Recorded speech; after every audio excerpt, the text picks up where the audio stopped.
There's always a plan B.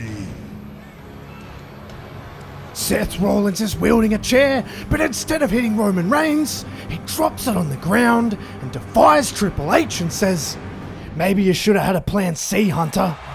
Rollins dives through the ropes and collects Orton, and now Ambrose is all over Triple H. It was meant to be Seth turning on his brothers, but instead he's stuck with them. And it sets about a series of events that change the course of history in WWE, but still does include Seth Rollins pulling down Money in the Bank to anoint himself as the future of the company. And the Shield decide on a divide and conquer strategy to take back the power from the Authority.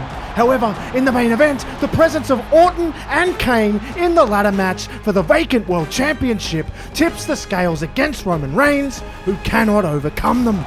But in an unlucky turn of events, when the Shield hits the match to try and help, it inadvertently gives Cena the chance to pull down the championships and claim the titles. So it's a mixed night for the Shield, but it doesn't deter Triple H from his mission to tear them apart. But this isn't his only plan. He invites John Cena out for a celebration of his newly won championship and to announce that he will be on the cover of WWE 2K15. But not only that, he has an offer. John, no one represents this company or has represented this company in the past better than you. In fact, we could say you're a real company guy, which is why we here in the Authority would like to extend an invitation. We want you to join us. Don't be like that little ungrateful prick, Seth. Be a company man, like you've always been. But Cena flat out refuses. He's not going to be controlled by the Authority, and he denies it on the spot. But that has repercussions, because as Triple H said, it's adapt or perish. And he leaves it to Randy Orton and Kane to make Cena perish. But the leader of the C Nation isn't alone. He has a shield. And they come from all corners of the arena, and very quickly, Kane, Orton and Triple H all retreat, and it makes Triple H even more furious. It was meant to be Seth alongside him, but he decided to stay true. But they don't call him the cerebral assassin for nothing. He says he has an idea that will assassinate both of his problems. However, on the road to Battlegrounds, Dean Ambrose throws a wrench in those plans by qualifying for a shot at the Intercontinental Championship. And when we get to Battlegrounds, it comes down to him and The Miz in a battle royal. And he goes close to eliminating, but The Miz somehow stays alive, and he drags Ambrose over the top rope, and now they're both fighting on the apron. But then Kane leaps the barricade, grabs Ambrose by the legs, and pulls him down, handing Miz the Intercontinental Championship. But it incites a brawl outside between Kane and Ambrose, and then backstage we see Orton fighting with Rollins, trying to keep him from entering the building. We also see Triple H, of course flanked by security, holding Reigns at bay too. But back in the building, Kane and Ambrose are trading shots, and it's Kane that starts to get on top because Ambrose just went through an entire battle royal. However, Rollins has downed Orton and he's broken through the barrier, and Reigns has laid out all the security and broken through there as well. And the Shield combine and they decimate Kane, all three with chairs, battering him over and over. But that's not all. In classic Shield style, they pick him up and drive him through the announce table. And the beating they put on renders Kane incapacitated and on the shelf for an extended period of time. But it does leave Ambrose with a very simple question of where were they earlier? And Seth jumps in and says, "Hey, I was fighting Randy. He was stopping me from getting through." And Roman says, "Yeah, Hunter was hiding behind his security. I did what I could." There is a little tension between the group, but they seriously put a dent in the armor of the Authority by taking out Kane. And Triple H is looking to reinforce when he opens the Raw after Battlegrounds. We're a man down. But I always say, adapt or perish. And we here in the Authority are choosing to adapt, and that's why I will put my own personal guarantee on what I say next. I have paid someone whatever he wanted to make John Cena go away. But I've paid someone even more to make the Shield disappear as well. I always win.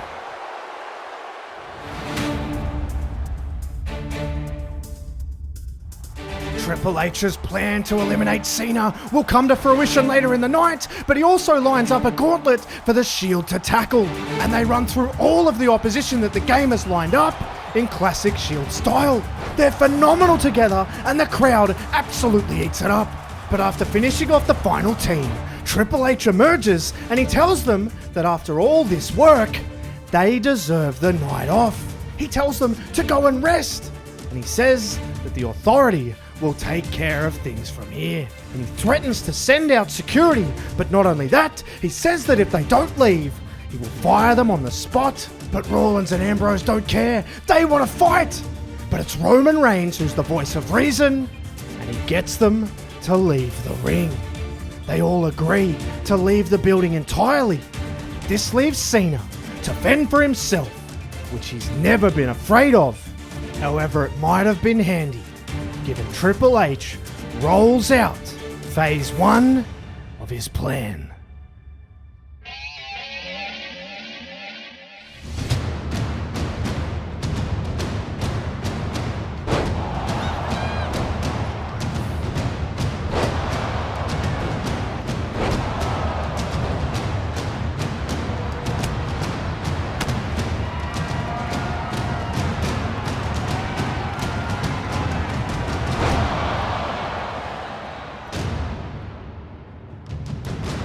I told you, we always win. I told you I paid someone whatever he wanted to eliminate John Cena. And now he's on the shelf. But that was just plan A. We are doing what's best for business, and the biggest prize, being around the right waist, is key. So what's next? Well, rather than tell you, we will just show you. So you better stay tuned. It's a huge power play from Triple H, paying a henchman, but not just any henchman, the Beast, who now holds the ultimate currency in WWE, and the Shield, namely Seth Rollins, has formulated what he thinks is the perfect plan to take that currency from the Authority. We need to dismantle Lesnar together. And then I cash this briefcase in. I take that title and it comes back to the Shield where it belongs, and then we hold the power. But Roman interjects and says, now hold on. That briefcase is the ace up our sleeve. We don't need to just go guns blazing. That should be used as a fail-safe. It should be used as a plan B. But what I think we do is we go with plan A, and that's sending an unhinged lunatic out there to kick Brock Lesnar's ass. Because Dean, I think you can do it. Seth seems uncomfortable with this idea, but Dean is all for it. He's ready to put his body on the line for the group, and he makes the challenge official, and it's very quickly accepted and approved by Triple H because he knows just how dangerous Lesnar is. He knows that Ambrose is seriously at risk of being victimized, just like Cena was. And it comes to fruition at Night of Champions, where even despite the lunatic busting Lesnar open in the wild opening moments, Lesnar, as usual, swiftly takes control, and he takes Ambrose to Suplex City. And for as tough as Ambrose is, a human body can only take so much punishment, and Rollins knows it. Roman, Dean is getting killed. If I go and cash in, we get the title back to the Shield regardless. We can't let this go on. But Roman says Ambrose is his own man. He knows what he's doing. And as Roman is saying this, Ambrose does rally. He does show that grit determination that everybody is used to. See, Seth? He's good. Just let him do it on his own. But while they're arguing back and forth, Triple H pops up and boom! While the referee's back is turned, distracted by Paul Heyman, Ambrose is nailed with a sledgehammer. The Shield is blindsided. Rollins and Reigns take off, trying to get there, but it's too late because the trap was set. Triple H helps Lesnar retain to protect his investment. And the power very much stays with the Authority. But was Rollins right? Was the hesitation from Reigns really what cost them? Well, Ambrose appreciates the faith they showed, so it's all swept under the rug. But what he refuses to do is let that be the end. And he leads the charge to incite a massive all-in brawl the moment they get to Raw. Reigns and Lesnar fight it out backstage. Orton and Rollins are embroiled in a seriously vicious battle in the concession stand as well. And it leaves Ambrose in the ring calling out Triple H, who wants to fight the COO. But Triple H doesn't show up to brawl. Instead, he shows up to make a match for Survivor Series. I'm sick of you three disrupting my show. So that's why I'm gonna take matters into my own hands. Survivor Series, where this all began for you, it ends. The Shield versus Randy Orton, Brock Lesnar, and me.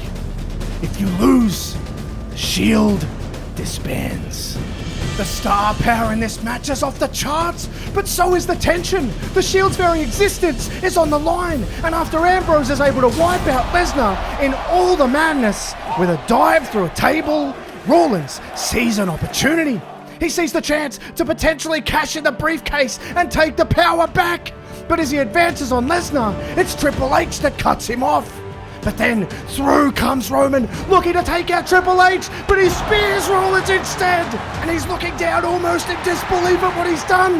But while he is, Ambrose gets an RKO. But Orton doesn't pin him, because it's Triple H who wants to end the Shield. He takes his time and savors the moment.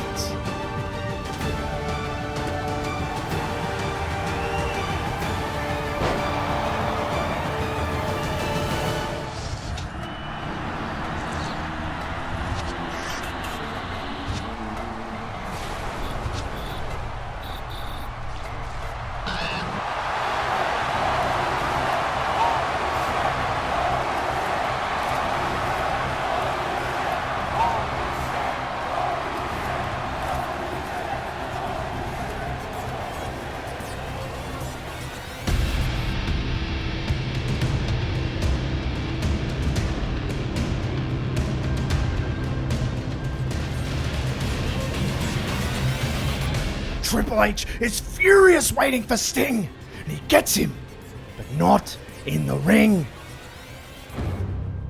Hunter, you and I are very different, but I like that. Your whole organization reminds me of something. It reminds me of the NWO. Because just like they did in WCW, you're bringing this company down. And I fought against them. Just like we are gonna fight against you. So you wanna go? Let's go. But I'm gonna show you where. And I am gonna show you when. At the Royal Rumble. Where the first phase of our plan to take the power back comes to fruition. Because Hunter, it's showtime.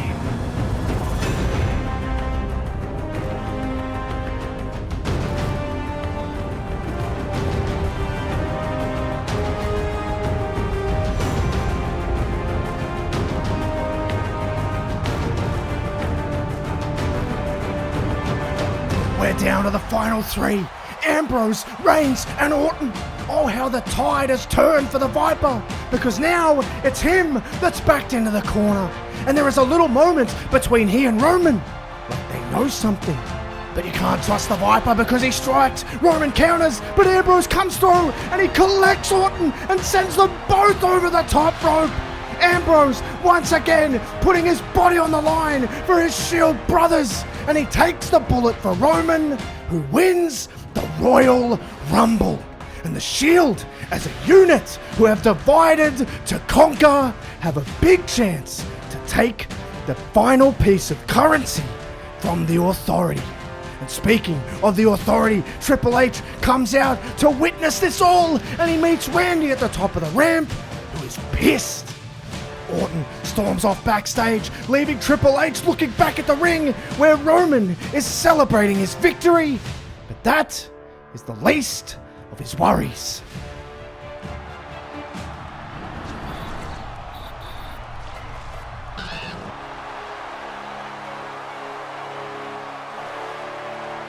Triple H, WrestleMania, it's showtime.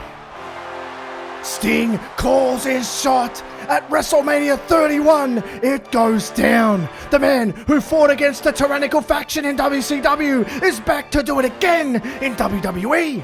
But the Authority still holds the ultimate currency of power in the form of their hired gun, who holds the WWE Championship after he retained it over returning John Cena earlier in the show to end their rivalry. But as we turn for WrestleMania 31, Triple H is determined as ever, and he furiously shakes up the WrestleMania card. He rips Ambrose off the card altogether and bans him from the building. He makes the match between he and Sting official, as well as granting Randy Orton his wish of fighting Seth Rollins as a make-good, and he adds some spice to Brock Lesnar versus Roman Reigns in the main event by minting a brand new championship that the winner will receive. But his final message is simple. It's adapt or perish, and I guarantee you, you will see the Authority adapt at WrestleMania.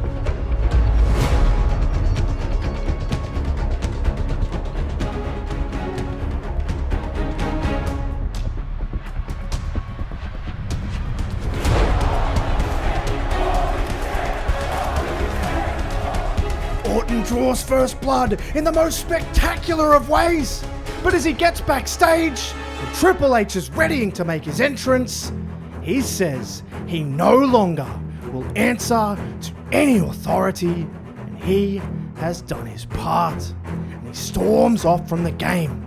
But Triple H is oddly calm about it because he knows he has an ace up his sleeve, but he also knows that he has to focus up because now it's showtime.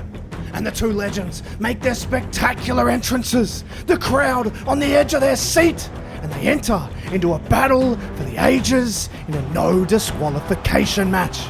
And Sting hasn't lost a step. He looks phenomenal. He matches Triple H every step of the way.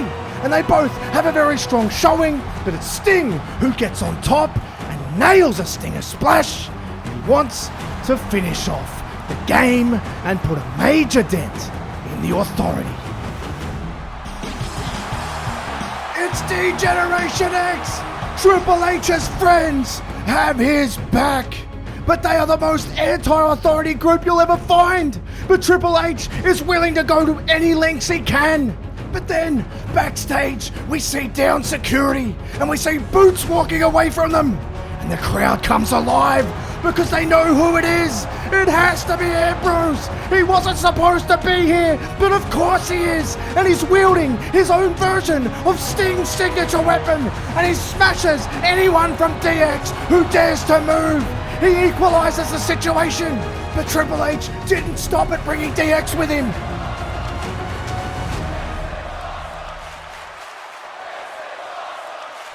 Which could very much be a foreshadowing of a future stare-down between Sting and Kane's brother. But Ambrose is on a tear. He storms ringside and takes it to Kane as well. And then Sting slides in the ring, but Triple H catches him. He looks for a pedigree, but Sting fights out, flips him over his head, and then takes the opportunity to lock in the Scorpion Deathlock.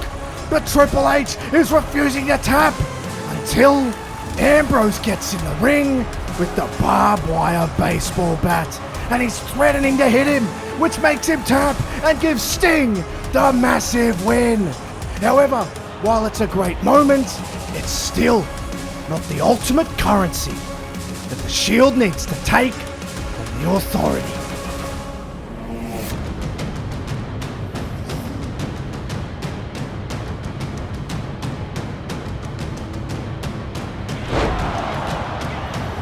Brutal, physical, violent, everything you'd expect out of these two. But deep into the match, Reigns goes for a spear, but Lesnar throws a knee and the two collide hard.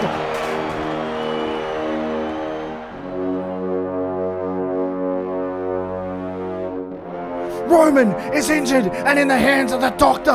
And with the match stopped dead, Seth and Dean come down. They're worried about their brother. But it's then Roman does the unthinkable. Seth, plan B time. It's on you. Cash in. Keep the title within the Shield. Go and get Lesnar. Finish him off. You've got to do it now. Seth can't believe it, but this was his idea initially, and he does it. He cashes it in, and now it's a triple threat match, so it's no disqualification. And he and Ambrose decimate Lesnar. The crowd is loving every second of it. Seth is going to be champion. The Shield is going to topple the Authority. But as Seth looks to pick him up to throw him in the ring, standing in that ring is an ominous figure.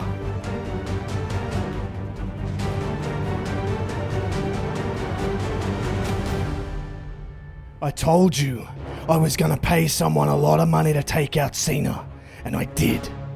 But I also said I would pay more to end the Shield. Boys, there's always a plan B.